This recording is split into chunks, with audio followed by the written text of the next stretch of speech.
2024ஆம் ஆண்டு யார் வெற்றி பெற போகிறார் என்கிற அந்த விஷயத்தை ஏற்கனவே எடுத்து காட்டிவிட்டார். இந்த நாட்டில் எந்த விதமான ஆப்போசிஷனும் கிடையாது. இந்த நாட்டில் இருக்கக்கூடிய அரசாங்கம் ஒரு கிளீன் கவர்மெண்ட், அதாவது எந்த விதமான ஊழலற்ற கவர்மெண்டாக இருக்கிறது. அதனால் இவர்களை பற்றி நாங்க எந்த விதமான கேள்வியும் கேட்க மாட்டோம். இதைத்தானே அவர்கள் எடுத்து வைக்கிறார்கள். புதிய கனவுகள், புதிய நம்பிக்கையை கொண்டு பிரைம் மினிஸ்டர் மோடி 2024ஆம் ஆண்டு தேர்தலில் களமிறங்க போகிறார். அனைத்துமே சரியாக இருக்கிறது, all is well, no problem in India என்கிற ஒரு பிம்பத்தை எந்த அளவில் கோதி மீடியா கிரியேட் செய்து வருகிறதோ அதை நீங்க இதற்கு மேல் அதற்கான உண்மைத்தன்மையை பாருங்கள். என்னைக்கு அரசாங்கம் தன்னுடைய நிதியிலிருந்து, மக்கள் வரிப்பணத்திலிருந்து தனக்கான அட்வர்டைஸ்மெண்ட்டை எடுத்துக்காட்ட தொடங்கினார்களோ அன்னையிலிருந்து அரசாங்கத்தை எதிர்த்து எந்த சேனலாலையுமே பேச முடியவில்லை, எழுத முடியவில்லை. ஊடகம், கார்ப்பரேட், அரசியல்வாதிகளின் கைப்பாவையாக, அடிமைகளாக இருந்தது போதும். இனி சாட்டை எடுத்து சுழற்றும் நேரம் வந்துவிட்டது. ஊடகம் பொதுமக்களாகிய உங்களுக்காக, உங்களாலேயே இயக்கப்பட வேண்டும். ஊடக சுதந்திரத்திற்காக உங்களின் பங்களிப்பை இன்றே அளித்திடுங்கள். வணக்கம். இந்த நாட்டு அரசாங்கம், இந்த நாட்டில் இருக்கக்கூடிய மீடியா ஹவுசஸ்கள் அல்ல இந்த நாட்டில் இருக்கக்கூடிய ஒரு சில டிபார்ட்மெண்ட் எதை எடுத்து காட்டுகிறார்கள்? அதாவது 2024ஆம் ஆண்டு வரக்கூடிய தேர்தலில் இந்த முறை பிஜேபிக்கு 300 சீட்டு கிடைத்துவிடும், 350 சீட்டு கிடைத்துவிடும், இதையும் தாண்டி 400 சீட்டுகள் வரை கிடைத்துவிடும் என்கிற விஷயத்தை எடுத்து வைக்கிறார்கள். ஆனால் இதற்கு பின்னாடி இருக்கக்கூடிய உண்மை என்ன? ஒப்பீனியன் போல் என்கிற விஷயத்தை வைத்து அந்த ஒப்பீனியன் போல் என்கிற நம்பர்ஸ்களை செய்தியாக்கி உங்கள் மனதில் ஒரு ப்ரொபகண்டாவை விதைக்கிறார்களா அல்ல ஒரு பொய் செய்தியை பரப்புகிறார்களா என்கிற கேள்வி உங்கள் அனைவருக்குமே வரும். எப்படி இந்த ஒப்பீனியன் போல் எடுக்கப்படுகிறது? எப்படி ஒப்பீனியன் போல் என்கிற இந்த விஷயத்தை வைத்து இந்த நாட்டு அரசாங்கம் மீடியாவை கைக்குள் போட்டு உங்கள் மனதில் ஒரு வதந்தியை கிளப்பி வருகிறார்கள் என்று ஒப்பீனியன் போலுக்கான ஒரு உண்மை உங்களுக்கு முன் நான் எடுத்து வைக்க போகிறேன்.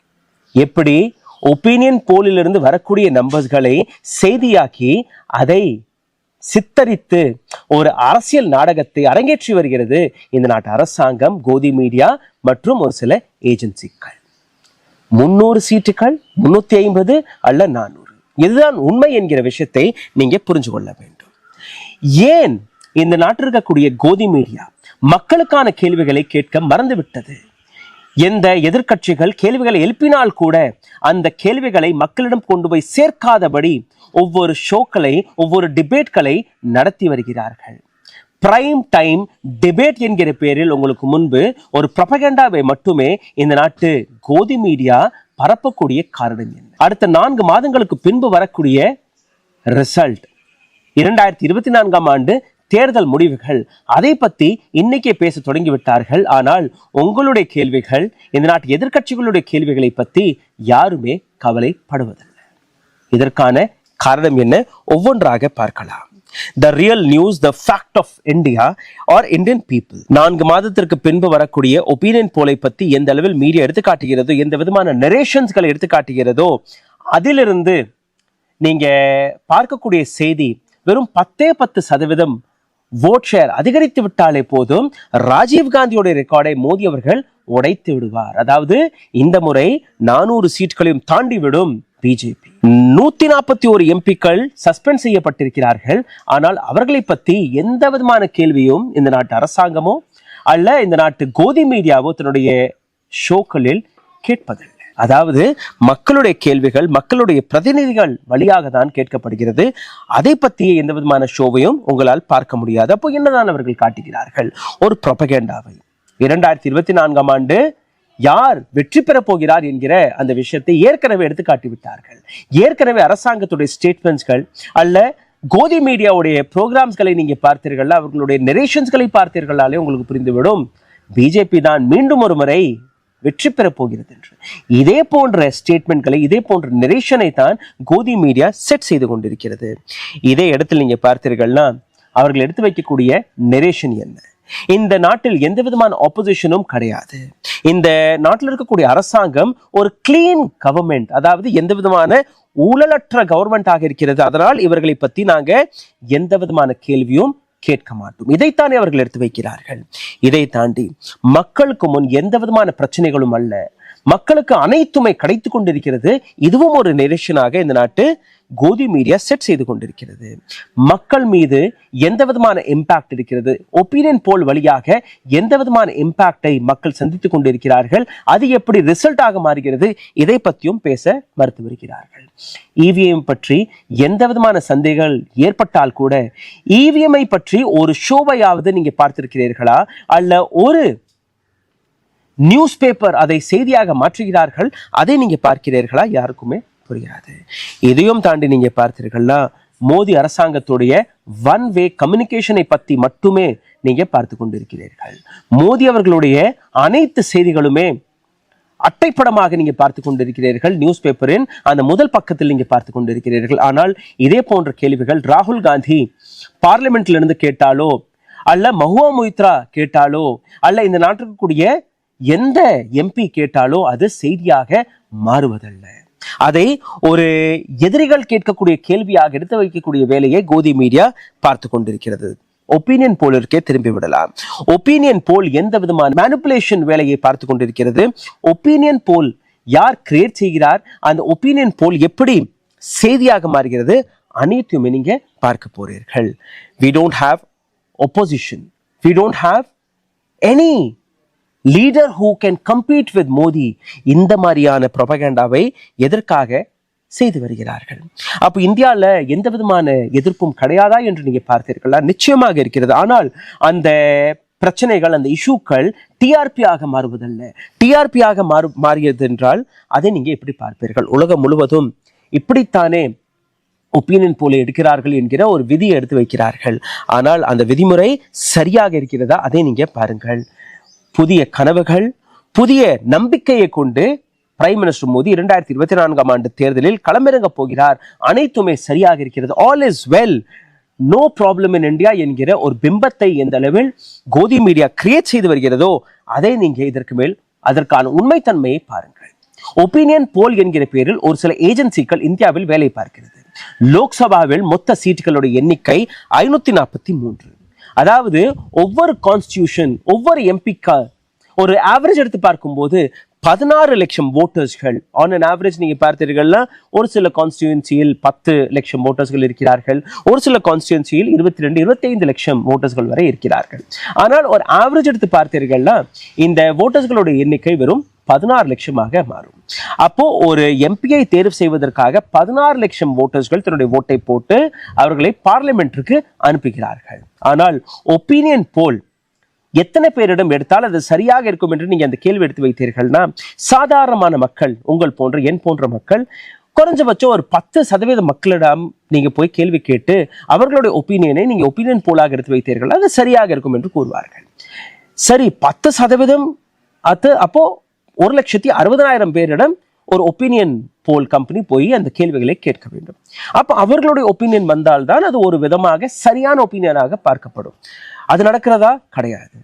அப்போ 1% மக்கள், அதாவது வெறும் 1600 பேரிடம், ஒரு கான்ஸ்டிட்யூன்சியில் 1600 பேரிடம் போய் இந்த ஒப்பீனியன் போய் எடுக்கிறார்களா என்று நீங்க பார்த்தீர்கள்னா அதுவும் கிடையாது. அப்போ எத்தனை பேரிடம் போய் எடுக்கிறார்கள்? எந்த விதமான ஒப்பீனியன் போலை நீங்களும் நானும் பார்த்து கொண்டிருக்கிறோம்? எந்த ஒப்பீனியன் போலை வைத்து செய்தியாக எடுத்து காட்டுகிறார்கள்? எந்த ஒப்பீனியன் போலை வைத்து அடுத்த 4 மாதத்திற்கு பின்பு வரக்கூடிய 2024 ஆண்டு தேர்தலில் இப்படிதான் முடி வரும் என்று எடுத்து காட்டுகிறார்கள் நீங்க பார்த்தீர்கள்னா வெறும் 25 நபர்களிடம் போய் இந்த கேள்விகளை கேட்டு அவர்களுடைய ஒப்பீனியன் போலை நீங்க டெலிவிஷனில் பார்த்து கொண்டிருக்கிறீர்கள். 16 லட்சம் நபர்கள் இருக்கக்கூடிய இடத்தில் வெறும் 25 நபர், இவர்களுடைய முடிவுதான் உங்களுடன் ஒப்பீனியன் போலாக டெலிவிஷன் ஸ்கிரீனில் எடுத்து காட்டப்படுகிறது. அதை வைத்து அதை ரிசல்ட்டாக எடுத்து காட்டி வருகிறார்கள். இதிலிருந்தே நீங்க புரிந்து கொள்ளுங்கள், யார் இந்த ஒப்பீனியன் போலை செட் செய்கிறார், எப்படி இந்த ஒப்பீனியன் போல் உங்களுடைய டெலிவிஷன் ஸ்கிரீனில் வருகிறது, எப்படி அந்த ஒப்பீனியன் போல் ரிசல்ட்டாக மாறுகிறது. வெறும் 25 நபர்கள் ஒவ்வொரு கான்ஸ்டிட்யூன்சியிலும். அப்போ ஏற்கனவே முடிவெடுக்கப்பட்ட ஒரு ஒப்பீனியன் போலை அப்படியே ரிசல்ட்டாக எடுத்து காட்டி உங்களையும் இந்த நாட்டு மக்களையும் ஏமாற்றக்கூடிய வேலையை யார் செய்கிறார்? கோதி மீடியா செய்கிறது. கோதி மீடியாவிற்கு இந்த இன்ஸ்ட்ரக்ஷனை, இந்த செய்தியை யார் கொடுக்கிறார்? இந்த நாட்டு அரசாங்கம் கொடுக்கிறது. இப்போ சிந்தித்து பாருங்கள், ஒப்பீனியன் போலுடைய உண்மை தன்மை என்ன? 0.0015% of 16 lakh voters. Just imagine. இதுதான் ஒப்பீனியன் போலுடைய உண்மை தன்மை. திடீர்னு நீங்க கேட்கலாம், இந்த 5 மாநில தேர்தலில் எவ்வளவு அக்யூரேட்டாக இந்த ஒப்பீனியன் போல் வந்தது, எவ்வளவு சரியாக இந்த ஒப்பீனியன் போலை கூறினார்கள், உலகம் முழுவதும் வரக்கூடிய ஒவ்வொரு ஒப்பீனியன் போலும் எப்படி அக்யூரேட்டாக வருகிறது? நீங்களே சிந்தித்து பாருங்கள். நிச்சயமாக உலகம் முழுவதும் இருக்கக்கூடிய பத்திரிகையாளர்கள் ஒப்பீனியன் போலை வைப்பதுடன் அங்க இருக்கக்கூடிய பிரச்சனைகளையும் அந்த நாட்டு மக்களிடம் கொண்டு போய் சேர்க்கக்கூடிய வேலையை சரியாக பார்த்து கொண்டிருக்கிறார்கள். இந்தியாவில் அப்படி நடக்கிறதா என்று நீங்க பார்த்தீர்கள்னா நிச்சயமாக கிடையாது. மத்திய பிரதேசத்தை எடுத்துக்கொள்ளுங்கள். வியாபம் கோட்டாலா, வியாபம் ஸ்கேம், அது ஸ்கேமாக இல்லையா? அங்க இருக்கக்கூடிய இளைஞர்கள், அவர்களுக்கு எந்த விதமான வேலை வாய்ப்பும் கிடைக்கவில்லை, எத்தனையோ போராட்டங்களை நடத்தினார்கள். அவர்களுக்கு முன் அந்த பிரச்சனைகள் தெரியவில்லையா? பிரைம் மினிஸ்டர் மோடி அல்ல சிவராஜ் சிங் சௌஹான் லாட்லி பெஹனா என்கிற ஒரு திட்டத்தை கொண்டு விட்டார்கள், அதனால் மக்கள் திரண்டு ஓட்டை போட்டு விட்டார்கள் என்று சொன்னீர்களா? அதை நம்ப முடியுமா? 1000 ரூபாய் அங்க இருக்கக்கூடிய பெண்களுக்கு கொடுக்க போறோம் என்று கூறினார்கள். 18 ஆண்டுகள் வரை பிஜேபி மத்திய பிரதேசத்தில் இருக்கிறது. அங்க இருக்கக்கூடிய இளைஞர்கள், என்னுடைய அம்மாவிற்கு நீங்க 1000 ரூபாய் கொடுத்தால் போதும், உங்களுக்கு நாங்க ஓட்டை போட்டு விடுவோம் என்று கூறினார்களா? அல்ல எங்களுக்கு வேலை கிடைக்க வேண்டும், எங்களுடைய விலைவாசியை குறையுங்கள் என்று கூறினார்களா? 1150 ரூபாய் எல்பிஜி சிலிண்டர், 60 ரூபாய் வித்து கொண்டிருந்த டீசல் இன்னைக்கு 100 ரூபாயை தாண்டி விட்டது. 65-70 ரூபாய் வித்து கொண்டிருந்த பெட்ரோல் இன்னைக்கு 110 ரூபாயை தாண்டி விட்டது. வேலை வாய்ப்பு கிடைக்கவில்லை, விலைவாசி அதிகரித்து கொண்டிருக்கிறது. அப்போ இதை பத்தி மக்கள் சிந்திப்பதில்லையா? அல்ல இதை வைத்து மக்கள் ஓட்டை போடுவதில்லையா? எதை வைத்து மக்கள் ஓட்டை போடுகிறார்கள்? எந்த விதமான ஒப்பீனியன் போல நீங்க திரட்டி வருகிறீர்கள், எந்த ஒப்பீனியன் போல நீங்க மக்களிடம் கொண்டு போய் சேர்க்கிறீர்கள் என்பது ஒரு மிகப்பெரிய கேள்வியாக இருக்கிறது. இதே போன்று நீங்க பாருங்கள், பிரைம் மினிஸ்டர் மோடி இந்த 5 மாநில தேர்தல் நடக்கும் போது எந்த விதமான பிரச்சாரத்தை நடத்தினார்? லால் டைரி என்கிற விஷயத்தை ராஜஸ்தானில் கிளப்பினார்கள். அந்த லால் டைரியில் வரக்கூடிய பல்வேறு நபர்களை நாங்க கைது செய்வோம் என்று கூறினார். தேர்தல் முடிந்து விட்டது. லால் டைரி எங்க போனது, என்ன ஆனது என்று தெரியுமா? மகாதேவ் ஆப் என்கிற பேரில் சத்தீஸ்கர் பூபேஷ் பகேல் அவர்களை நாங்க கைது செய்து விடுவோம் என்று கூறினார்கள். அது என்ன ஆனது யாருக்குமே தெரியாது. இது போன்ற பல்வேறு விஷயங்களை, இன்னும் சொல்ல போனால் ராஜஸ்தானில் நாங்க வந்து விட்டோம் என்றால் 450 ரூபாய்க்கு நாங்க எல்பிஜி சிலிண்டரை கொடுத்து விடுவோம் என்று கூறினார் அமித்ஷா அவர்கள். இன்னைக்கு பார்லிமெண்ட்ல இருந்து கூறக்கூடிய விஷயம், அப்படியெல்லாம் நாங்க கூறவே இல்லையே என்று கூறுகிறார்கள். அப்போ இது போன்ற விஷயங்களை கோதி மீடியா பேசுகிறதா என்று நீங்க பார்த்தீர்கள்னா நிச்சயமாக கோதி மீடியா இது போன்ற விஷயங்களை எடுத்து வைப்பதில்லை, பேசுவதல்ல. 16 லட்சம் நபர்களில் வெறும் 25 நபர்களுடைய ஒப்பீனியன்ஸ்களை எடுத்து ஒப்பீனியன் போலாக கிரியேட் செய்து விடுகிறார்கள். அப்போ அது செய்தியாக மாறிவிடுகிறது. எந்த விதத்தில் இது நியாயம் என்று நீங்க பார்க்க வேண்டும். இதே போன்று நீங்க பாருங்கள், ஒப்பீனியன் போல் என்கிற பேரில் எந்த விதமான பப்ளிசிட்டி ஸ்டண்டை இந்த நாட்டு அரசாங்கம் நடத்தி வருகிறது. 2015ஆம் ஆண்டிலிருந்து 2019ஆம் ஆண்டு வரை, இந்த 5 ஆண்டுகளை மறந்து விடுங்கள், வெறும் 19ஆம் ஆண்டு வரை 5000 கோடி ரூபாய் டெலிவிஷன் சேனல்களுக்கும் 5000 கோடி ரூபாய் பிரிண்ட் மீடியாவிற்கும் அரசாங்கம் கொடுத்த அட்வர்டைஸ்மெண்ட் தொகை மட்டுமே. அதற்கு பின் வந்த தொகை அது வேற. இதே நேரத்தில் நீங்க அரசாங்கத்துடைய நெரேட்டிவை, அரசாங்கத்துடைய ப்ரொபகண்டாவை பரப்பக்கூடிய சேனலாக மாறிவிட்டீர்கள்னா அதற்காக நாங்க ஒரு அதிகமான பட்ஜெட்டை தனியாக வைத்திருக்கிறோம். இந்த ப்ரொபகண்டா வருவதற்கு முன்பு, இது போன்ற அரசாங்கத்தின் அட்வர்டைஸ்மெண்ட் சேனல்கள் கிடைப்பதற்கு முன்பு அரசாங்கங்கள் எந்த விதமான ஈடுபாடும் சேனல்கள் மீது அந்த கண்ட்ரோலை வைப்பதல்ல. சேனல்களுடைய வருமானம் நேரடியாக கார்ப்பரேட் வழியாகவும் இது போன்ற அட்வர்டைஸ்மெண்ட் வழியாகவும் வந்தது. அப்போ அவர்கள் அரசாங்கத்தை பார்த்து கேள்விகளை கேட்டார்கள். என்னைக்கு அரசாங்கம் தன்னுடைய நிதியிலிருந்து, மக்கள் வரிப்பணத்திலிருந்து தனக்கான அட்வர்டைஸ்மெண்ட்டை எடுத்துக்காட்ட தொடங்கினார்களோ அன்னையிலிருந்து அரசாங்கத்தை எதிர்த்து எந்த சேனலாலையுமே பேச முடியவில்லை, எழுத முடியவில்லை. இன்னும் சொல்ல போனால் அரசாங்கத்தில் இருக்கக்கூடிய எந்த சீஃப் மினிஸ்டருமே தன்னுடைய புகைப்படங்களை அட்வர்டைஸ்மெண்ட்டில் பயன்படுத்தக்கூடாது என்கிற இந்த விஷயம் 2014ஆம் ஆண்டிலிருந்து தொடங்கிவிட்டது. அமைச்சர்கள் யாருமே தன்னுடைய புகைப்படத்தை தன்னுடைய அட்வர்டைஸ்மெண்ட்டில் போடக்கூடாது, ஒரே ஒரு முகம் மட்டும் தான் இருக்க வேண்டும். எதை பார்த்தாலும் பிரைம் மினிஸ்டர் மோடியுடைய முகத்தை தாண்டி வேற எந்த முகமும் இருக்கக்கூடாது என்கிற விஷயத்தை இந்த நாட்டு பிஜேபி எடுத்துக்காட்டிய அந்த விஷயம். இதே போன்று நீங்க பாருங்கள், மகாராஷ்டிராவில் ஒரு அரசியல் கட்சி உடைத்து விட்டார்கள். அங்க இருக்கக்கூடிய தொண்டர்கள் எதிர்த்து கொண்டிருக்கிறார்கள். ஆனால் மக்கள் இவர்களுக்கு தான் ஓட்டை போடுவார்கள், ஷிண்டே அவர்களுக்கு தான் மக்களுடைய சப்போர்ட் இருக்கிறது என்று கூறினால் அதை உங்களால் நம்ப முடியும். ஆனால் ரிசல்ட் இப்படிதான் வருகிறது. MSME இந்த நாட்டில் எந்த அளவில் MSME மூடப்பட்டு நிற்கிறது, எந்த அளவில் ஸ்டார்ட் அப் மூடப்பட்டு நிற்கிறது, எந்த அளவில் இண்டஸ்ட்ரிகள் முடக்கப்பட்டு நிற்கிறது, எந்த அளவில் ஃபேக்டரிஸ்கள் மூடப்பட்டு நிற்கிறது, இதை பத்தி எத்தனை டிபேட்ஸ்களை நீங்க பார்க்கிறீர்கள்? இதை பத்தின எந்த ஸ்டோரிகளை நீங்க பார்க்கிறீர்கள்? விவசாயி, விலைவாசி, ஜாப்ஸ், இதை பத்தியாவது நீங்க பார்க்கிறீர்களா என்றால் கிடையாது. சமீபத்தில் பிரைம் மினிஸ்டர் மோடி ஒரு உரையை கொடுத்தார். இந்த உரையில் 4 ஜாதிகளை பத்தி பேசுகிறார். இந்த நாட்டில் வெறும் 4 ஜாதிகள் மட்டும்தான் இருக்கிறது. கரீப், யுவா, மகிழா வ கிசான். ஏழை, இளைஞர், பெண்கள் மற்றும் விவசாயி. இந்த 4 ஜாதிகள் முன்னேறிவிட்டால் அனைத்து நாடுமே முன்னேறிவிடும் என்று கூறுகிறார். இளைஞர்களுக்கு வேலை வாய்ப்பு கிடைக்கவில்லை. ஏழைகளை பற்றி எந்த விதமான கவலையும் அல்ல. அவர்கள் கையில் அந்த 80 கோடி மக்களுக்கு இலவச ரேஷனை கொடுத்தாலே போதும், ஏழைகளுடைய நிவாரணம் முடிந்துவிட்டது. அந்த பொறுப்பிலிருந்து வெளியேறிவிட்டோம். இதை தாண்டி நீங்க பாருங்க, பெண்கள். இந்த நாட்டு பெண் வீராங்கனைகள் ரோட்டில் இறங்கி போராடிய பின் கூட அவர்களுக்கு நியாயம் நீதி கிடைக்கவில்லை. விவசாயிகள் 1.5 ஆண்டுகள் வரை ரோட்டில் இறங்கி போராடினார்கள். 700க்கும் மேற்பட்ட விவசாயிகள் உயிரிழந்தார்கள். ஆனால் அரசியல்வாதிகளுக்கு, முக்கியமாக பிரைம் மினிஸ்டர் மோடிக்கு எந்த விதமான கவலையும் கிடையாது. சரி, இதே விவசாயிகள் எடுத்துக்கொள்ளுங்கள். பிரைம் மினிஸ்டர் மோடி கூறிய அந்த 4 ஜாதிகளில் ஒரு ஜாதி விவசாயி ஜாதி. அவர் பேசியதை நீங்க கேளுங்கள். அதற்கு பின்பு இந்த விவசாயத்தை பத்தியும் நான் உங்களுக்கு எடுத்து காட்டுகிறேன். பாருங்க. देश की सबसे बड़ी 4 जातियां हैं. मेरे लिए सबसे बड़ी जाति है गरीब, मेरे लिए सबसे बड़ी जाति है युवा, मेरे लिए सबसे बड़ी जाति है महिलाएं, मेरे लिए सबसे बड़ी जाति है किसान. इन 4 जातियों का उत्थान ही अगर भारत को विकसित बनाएगा, और अगर 4 का हो जाएगा ना, इसका मतलब सबका हो जाएगा. பிரைம் மினிஸ்டர் மோடி பேசிய அந்த 4 ஜாதிகளை பத்தி கேட்டீர்கள். அதாவது ஏழை, இளைஞர், பெண்கள் மற்றும் விவசாயி. இதே பிரைம் மினிஸ்டர் மோடி விவசாயிகளுடைய வருமானம் 2 மடங்கு ஆகிவிடும் என்று கூறினார். ஆகிவிட்டதா?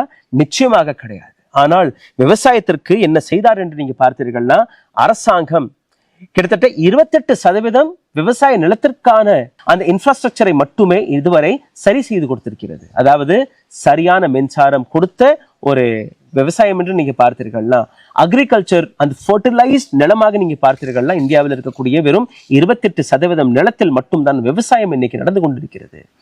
2 மடங்கு உங்களுடைய வருமானத்தை நாங்க உயர்த்தி விட்டோம் என்று கூறுகிறாரே பிரைம் மினிஸ்டர் மோடி. அவருக்கான ஒரு சில உண்மைகளை எடுத்து காட்டுகிறேன். விதைகளுடைய விலை எந்த அளவில் அதிகரித்து விட்டது என்று நீங்க பாருங்கள். யூரியா, உரம், ஃபர்டிலைசர், டீசல், இதற்கான விலை, டிராக்டர் இதற்கான விலை, அறுவடை இதற்கான விலை, கூலி அதற்கான விலை, அனைத்தையுமே நீங்க கூட்டி கழிச்சு பார்த்தீர்கள்னா டீசல் மட்டுமே கிட்டத்தட்ட 3-4 மடங்கு உயர்ந்திருக்கிறது. ஃபார்மிங், ஒட்டுமொத்த அக்ரிகல்ச்சருடைய விலைவாசி 5-6 மடங்கு அதிகரித்திருக்கிறது. அதாவது ஒரு 10 ஆண்டுகளுக்கு முன்பு எந்த விவசாயத்தை நீங்க 30,000 ரூபாய் கொடுத்து பார்த்து வந்தீர்களோ, அதே விவசாயம் இன்னைக்கு 1.5 லட்சம் ரூபாய் கொடுத்தால்தான் உங்களால் பார்க்க முடியும். அந்த அளவில் விலைவாசி அதிகரித்திருக்கிறது. ஆனால் பிரைம் மினிஸ்டர் மோடி உங்களுடைய வருமானத்தை 2 மடங்கு ஆக்கிவிடும் என்று கூறினாரே, அப்படி அது உண்மையிலே 2 மடங்கு ஆகியிருந்தால் கூட விலைவாசி 5-6 மடங்கு அதிகரித்திருக்கிறது. இதை எப்படி நீங்க பார்ப்பீர்கள்? அப்போ நீங்க கூறக்கூடிய உங்களுடைய வார்த்தைகளே தவறாக மாறிக்கொண்டிருக்கிறது. இதே போன்றுதான் PM Bima Yojana, PM Awas Yojana, PM Ujjwala Yojana. Ujjwala யோஜனாவை நீங்க பாருங்கள். இந்த நாட்டில் இருக்கக்கூடிய 12 கோடி பெண்களுக்கு நாங்கள் இலவச LPG சிலிண்டரை கொடுத்து விட்டோம் என்று கூறினார். ஆனால் அந்த LPG சிலிண்டர் இன்னைக்கு எந்த நிலையில் இருக்கிறது என்று நீங்க பாருங்கள். சேராக பயன்படுத்தி கொண்டிருக்கிறார்கள் எத்தனையோ பெண்கள். ஒரு சிலிண்டரை தாண்டி அடுத்த சிலிண்டர் ரீஃபில் செய்ய முடியவில்லை என்று கூறிக்கொண்டிருக்கிறார்கள். அப்போ LPG சிலிண்டர் கொடுத்ததால் பெண்கள் LPG கேஸ்ல தான் சமைக்கிறார்கள் என்று நீங்க பார்த்தீர்கள்னா, அரசாங்கமே கொடுத்த டேட்டா படி நீங்க பார்க்கும்போது மரங்கள் இன்னைக்கும் வெட்டப்படுகிறது விறகுக்காக. இன்னும் பெண்கள் அந்த எல்பிஜி சிலிண்டரை நிரப்ப முடியவில்லை. இதுவும் அரசாங்கத்துடைய டேட்டா தான். அப்போ எந்த விதமான கேள்விகளை இந்த நாட்டு கோதி மீடியா கேட்டுக்கொண்டிருக்கிறது. சரி, இந்த நாட்டில் அனைத்துமே நன்றாக நடந்து கொண்டிருக்கிறது, இந்த நாட்டில் அனைத்து நபர்களுக்குமே எல்லாமே கிடைத்துக் கொண்டிருக்கிறது என்று நீங்க பார்த்தீர்கள்னா, இளைஞர்கள், அடுத்த ஜாதியான இளைஞர்கள், யங்ஸ்டர்ஸ், இவர்கள் தன்னுடைய மேற்படிப்பிற்காக போன வருடம் மட்டுமே 8 லட்சம் மாணவர்கள் இந்தியாவை விட்டு வெளிநாட்டிற்கு சென்று விட்டார்கள். திரும்பி வர மாட்டார்களாம், அங்கே இருக்க போறார்களாம், சிட்டிசன்ஷிப் வாங்க போறார்களாம். இதே விஷயத்தை பில்லியனியர்ஸ், இந்த நாட்டில் சம்பாதித்த கார்ப்பரேட், இந்த நாட்டில் சம்பாதித்த அதே வியாபாரிகள், பிசினஸ் மேன்கள், 8000 பில்லியனியர்ஸ்கள் இந்தியாவை விட்டு வெளிநாட்டிற்கு மைக்ரண்ட் ஆகிவிட்டார்கள். அக்ஷய் குமார் வருடத்திற்கு ஒரு படம் 2 படம் ப்ரொபகண்டா படங்கள் எடுத்து காட்டக்கூடிய அந்த நபர் இன்னைக்கு கனடா நாட்டு சிட்டிசனாக மாறி இருக்கிறார். அப்போ இந்த நாட்டில் எத்தனை பேர் வெளிநாட்டிற்கு மைக்ரேட் ஆகிறார்கள்? இந்தியன் சிட்டிசன்ஷிப்பை எழுதி கொடுத்து எங்களுக்கு இந்தியராக வாழ பிடிக்கவில்லை, நாங்கள் இந்தியராகவே இருக்க பிடிக்கவில்லை, அதனால் நாங்கள் வெளிநாட்டுக்கு போறோம் என்று இந்தியன் சிட்டிசன்ஷிப்பை கையில் கொடுத்து வெளிநாட்டிற்கு போகக்கூடிய நபர்கள், அவர்களுடைய நம்பரை நீங்க பார்த்தீர்கள்னா 2022ஆம் ஆண்டு 2,25,622 பேர் இந்தியன் சிட்டிசன்ஷிப்பை விட்டு வெளிநாட்டிற்கு சென்றிருக்கிறார்கள். அதற்கு முதல் வருடம் 2021ஆம் ஆண்டு 1,63,370 பேர் இந்தியன் சிட்டிசன்ஷிப்பை கொடுத்திருக்கிறார்கள். கோவிட் காலகட்டத்தில் 85,000 நபர்கள் இந்தியன் சிட்டிசன்ஷிப்பை கொடுத்திருக்கிறார்கள். அரசாங்கத்திடம் ஏன் இவர்கள் வெளிநாட்டிற்கு செல்கிறார்கள், இந்தியன் சிட்டிசன்ஷிப்பை கொடுத்து செல்கிறார்கள் என்று கேள்வி கேட்கும் போது அரசாங்கம் கொடுக்கக்கூடிய பதில், தன்னுடைய சொந்த லாபத்திற்காக இவர்கள் வெளிநாட்டுகளுக்கு செட்டில் ஆகி விடுகிறார்கள், இதற்கும் அரசாங்கத்திற்கும் எந்த சம்மதமும் கிடையாது. இதே விஷயத்தை இந்த நாட்டிலிருந்து வெளிநாடுகளில் மைக்ரண்ட் ஆன நபர்கள் அவர்களிடம் போய் கேட்கும் போது அவர்கள் கொடுக்கக்கூடிய பதில், ஒரு விஷயம் அல்ல ஐயா, அங்க 4-5 பிரச்சனைகள் இருக்கிறது, ஒவ்வொன்றாக எடுத்து காட்டுகிறோம், கேளுங்கள். முதல் பிரச்சனை, உலகத்தில் அதிக டாக்ஸ் வசூலிக்கக்கூடிய நாடு இன்னைக்கு இந்தியாவாக மாறிவிட்டது. 40% இன்கம் டாக்ஸ், 28% ஜிஎஸ்டி, இதை போட்டு அதை போட்டு, அதாவது டீசல், பெட்ரோல், ரோட் டாக்ஸ், இது போன்ற விஷயங்களில் தனி ஒரு டாக்ஸ், ஆக மொத்தம் கிட்டத்தட்ட 60-70% நாம டாக்ஸாகவே கொடுத்து கொண்டிருக்கிறோம். இது முதல் பிரச்சனை. இரண்டாவது, செக்யூரிட்டி, பாதுகாப்பு, லா அண்ட் ஆர்டர் இந்தியாவில் சரியாக இல்லை, இதுவும் எங்களுடைய மைக்ரண்ட் ஆகுவதற்கான காரணம். கரப்ஷன், எந்த கரப்ஷன் முக்த் பாரத் என்று எடுத்துக்காட்டினாரோ பிரைம் மினிஸ்டர் மோடி, இந்த நாட்டில் இன்னைக்கும் கரப்ஷன் இன்னும் அதிகரித்து விட்டது என்கிற விஷயத்தையும் எடுத்து வைத்துக் கொண்டிருக்கிறார்கள். System works as per politicians, அரசியல்வாதிகள் நினைக்கும்படிதான் அந்த நாட்டில் சிஸ்டம் நடந்து கொண்டிருக்கிறது, இதையும் வெளிநாட்டுக்கு சென்ற மக்கள் எடுத்து வைத்துக் கொண்டிருக்கிறார்கள். பெட்டர் எஜுகேஷனிற்காக நாங்க வெளிநாடுகளுக்கு வருகிறோம். இது போன்ற கேள்விகளை, இது போன்ற விஷயங்களை எத்தனை கோதி மீடியா எடுத்து காட்டுகிறது, எத்தனை ஒப்பீனியன் போல எடுத்து வைக்கும் போது இந்த பிரச்சனைகளை எடுத்து காட்டி வருகிறீர்கள். பார்லிமெண்டில் கேட்கப்படக்கூடிய எதிர்க்கட்சிகள் எடுத்து வைக்கக்கூடிய கேள்விகளை எத்தனை மீடியா ஹவுசஸ்கள் டிபேட்டாக எடுத்து காட்டி வருகிறார்கள். ஒப்பீனியன் போல் 16 லட்சம் நபர்களுடைய ஓட்டை வெறும் 25 நபர்களிடம் போய் கேள்விகளை கேட்டு அந்த ஒப்பீனியன் போலை மக்கள் முன் வைத்து ஒரு மிகப்பெரிய ப்ரொபகண்டாவை இந்த நாட்டு அரசாங்கம் பரப்பி வருகிறது. அதை நம்பி அதை செய்தியாக மாற்றி உங்களையும் அதை நம்ப கூறி வருகிறார்கள். அப்போ ஒப்பீனியன் போல் சரியானதா அல்ல, இது ஒரு ஏமாற்றத்திற்கான அடையாளமா? நீங்களே முடிவெடுங்கள். கீழே உங்களுடைய கருத்துக்களை கமெண்ட் பாக்ஸில் எழுதிவிடுங்கள். நன்றி, வணக்கம். ஊடகம் கார்ப்பரேட் அரசியல்வாதிகளின் கைப்பாவையாக அடிமைகளாக இருந்தது போதும், இனி சாட்டை எடுத்து சுழற்றும் நேரம் வந்துவிட்டது. ஊடகம் பொதுமக்களாகிய உங்களுக்காக, உங்களாலேயே இயக்கப்பட வேண்டும். ஊடக சுதந்திரத்திற்காக உங்களின் பங்களிப்பை இன்றே அளித்திடுங்கள்.